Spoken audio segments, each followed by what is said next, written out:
दरम्यानच्या दिग्विजय पाटील यांच्यावरती या सगळ्या प्रकरणात पहिला गुन्हा दाखल झालाय। ते दिग्विजय पाटील कोण आहेत ग्राफिक्सच्या माध्यमातून पाहूया। धाराशिव जिल्ह्यातल्या तेर गावचे मूळचे रहिवासी आहेत दिग्विजय पाटील। पार्थ पवार यांचे मामा अमरसिंग पाटील यांचे दिग्विजय हे पुत्र आहेत। वडील अमरसिंग पाटलांचं 2020 मध्ये निधन झालं। दिग्विजय यांचे वडील अमरसिंग पाटील हे सुनेत्रा पवारांचे सख्खे भाऊ। अमरसिंग पाटील हे पद्मसिंग पाटलांचे सावत्र भाऊ। दिग्विजय पाटील जन्मापासून पुण्यात वास्तव्यास आहेत।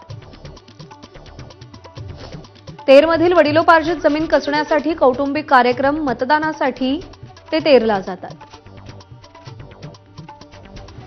सध्या तेरमध्ये दिग्विजय पाटलांच्या कुटुंबातल्या कोणाचंही वास्तव्य नाही।